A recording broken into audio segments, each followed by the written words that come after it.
2022 World Cup in Qatar. Salam alaikum. This year's World Cup is already around the corner. It will be the first tournament of this scale to be played in the Middle East, and therefore, the climate has forced the event to be moved to autumn. The matches will take place in 8 arenas in 5 cities.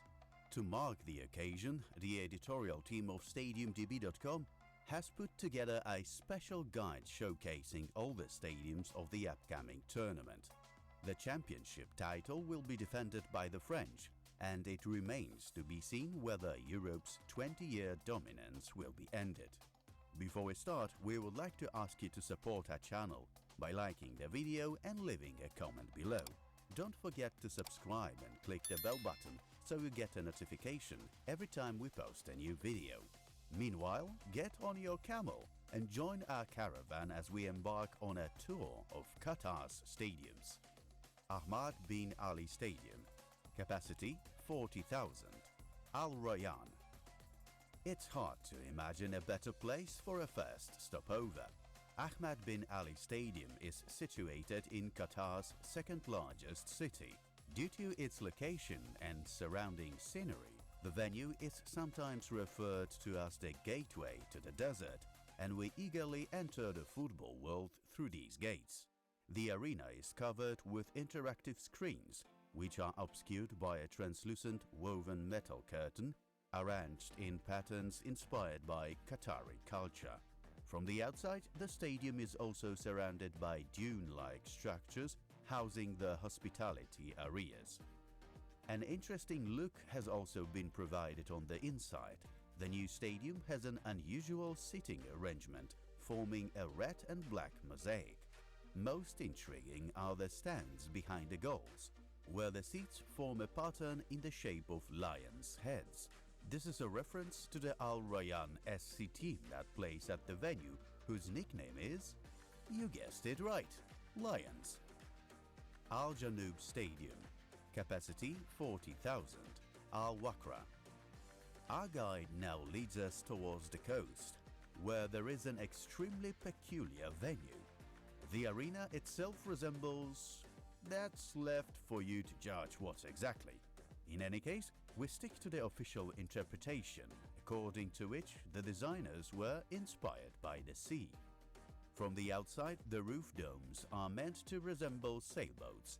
From underneath, they bring to mind the hull of a ship, while the seating creates a composition similar to sea waves.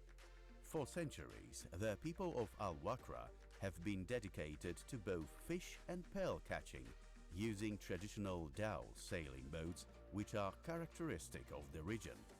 The stadium is one of only 2 venues at the World Cup to be equipped with a retractable roof. The folded membrane is hidden in 2 places under the fixed canopy above the stands behind the goals, from where it extends towards the main beam suspended over the center of the pitch. The Maritime Stadium will be the venue, like the rest of Qatari facilities, for 6 group stage matches and the round of 16. Al Thamama Stadium, capacity 40,000, Doha.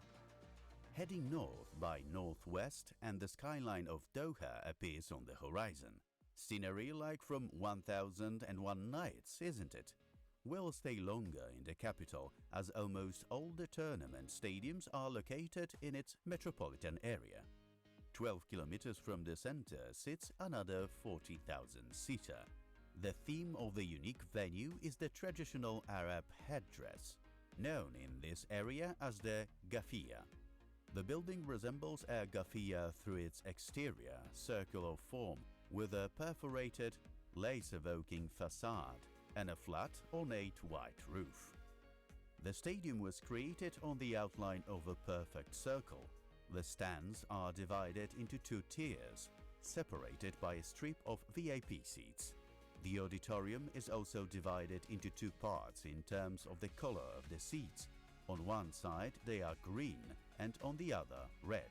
After the 2022 World Cup, the capacity of the stadium will be reduced to 20,000 seats as a result of the removal of the upper level of the stands.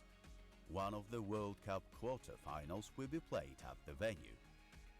Education City Stadium, capacity 40,000, Al Rayyan. We remain in the Doha urban area. The next venue on our trail is located on the huge university campus, home to as many as 8 international higher education institutions, hence its name. The closed, angular shape of the stadium is meant to evoke a diamond. This is the leitmotif of the arena, also known as the Desert Diamond, thus alluding to the rich design of Arabian architecture.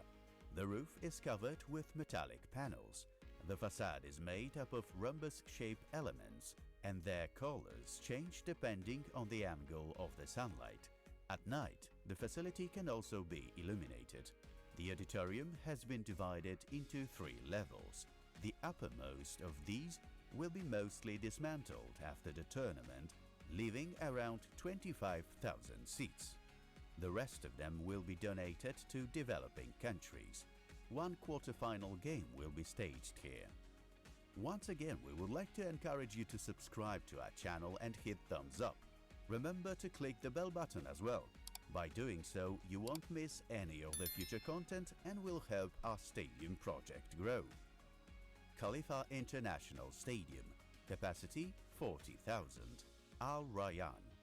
There is no denying that the World Cup organizers are not making it easy for us to rank the tournament arenas.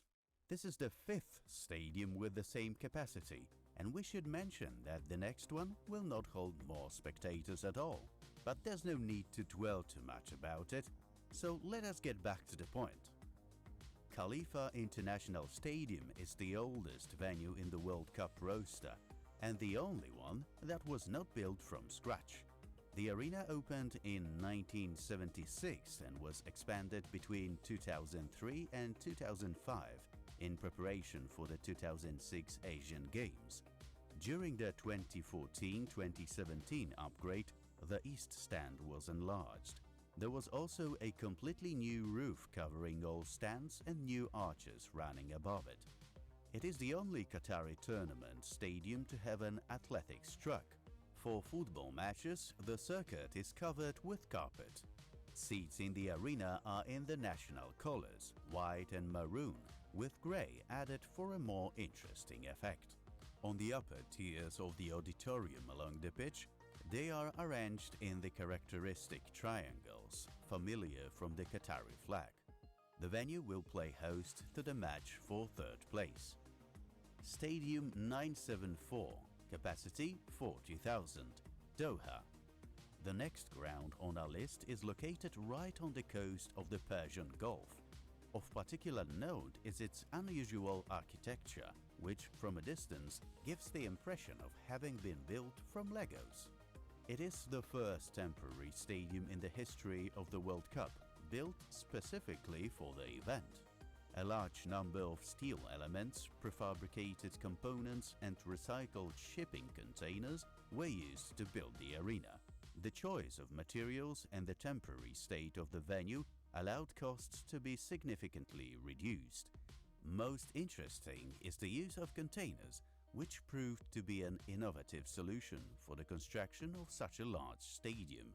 The huge boxes are reminiscent of Doha's seaport traditions.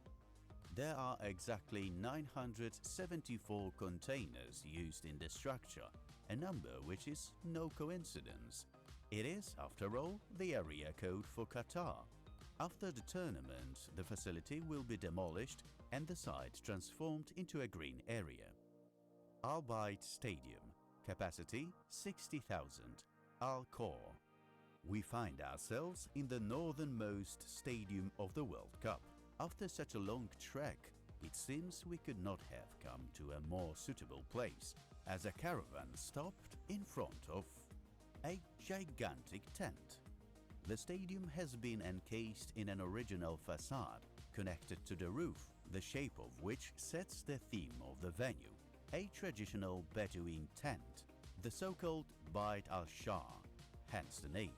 The exterior is white with horizontal black stripes running all around, symbolizing the tribes and families that used similar structures. The tent surrounding the stands was created on a rectangular plan. and its dimensions exceed the size needed to cover the auditorium. The venue is the second arena of the championships to feature a retractable roof. The seats in the auditorium are predominantly red, and the color scheme is enhanced by black horizontal stripes with traditional Bedouin Sadu patterns. This motif is also repeated in the interior decoration of the stadium. The venue will host the opening ceremony and the first match of the tournament, which will take place on November the 20th. The host's rival will be Ecuador.